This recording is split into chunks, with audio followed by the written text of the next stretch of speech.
Deborah Mifsud li ftit sigħat wara li Bernard Grech laħaq kap tal-Partit Nazzjonalista ħabbret li mhux se tibqa' tirrappreżenta l-Partit fil-Kunsill Lokali ta' Birkirkara, staqsiet x'ridet il-Klikka li reġgħet ħakmet il-Partit.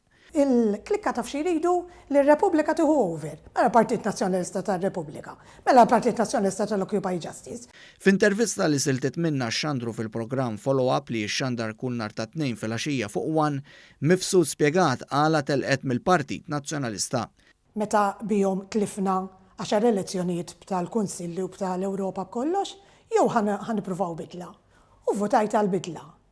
Dil-bidla ma ħallewiex isseħħ. Allura jiena nħoss li la il-bidla li xtaqt jiena ma rnexxietx u ma saħħitx għandi warrab mill-Partit. Dik l-unika raġuni. Spjegat u wrid l-għadab tagħha deputati ribelli u dawk li kisru il-Partit. Inti ma tistax qed tibni dar. Kif bnejt l-ewwel solar, istib in-nies fil-pedamenti kisru jekk se jaqblu jerġgħu waqqawk. Kull darba li jkun tila ftit jerġgħu jagħmlu xi ħaġa biex iniżluh. Daw konna nidħlu għall-eżekuttiv flok niddiskutu l-aġendi li konna naraw kif nagħmlu biex niġbru l-voti u l-firem biex inqaċtu l-kap. Minti ma tistax terbaħ b'nies li telfuna 10 elezzjonijiet. Issa biex tiġġieled dik il-klikka antika li jagħmlu ħafna ħsara fil-Partit bħal Jason bħal Keril, nemmen li jagħmlu ħsara fil-Partit u kemm il-darba tkellimt u għattilhom f'wiċċhom. Nemmen li bihom ma se nagħmlu xejn.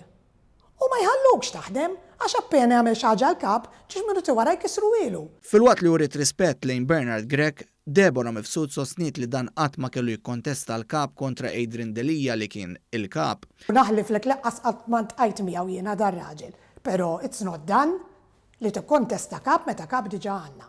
Spjegat li Delija seta' rifes xi kallijiet ta' dawk li dejjem kellhom ir-riedni tal-Partit Nazzjonalista. Id-due diligence saret ma ħareġ xejn maħmud fuq Bernard saret ukoll. Ħarġu affarijiet għalfejn dejjem il-kap. Għalax naħseb rifsilhom xi kallu jiena milli ma xtaqgħux li jirfsulhom. Deborah Mifsud kellha messaġġ għad-deputati li sfiduċjaw lil Delija biex tpoġġa Bernard Grech. X'ridu iktar dan nies? X'ridu Ggranfata Mas-Siġġu. Għax huma jafu li ġejja l-elezzjoni u ġat tlifna xahar darbiet, 10 elezzjonijiet bihom, taħseb li dejħan irbħuha bihom, daw ikunu hemm għalihom.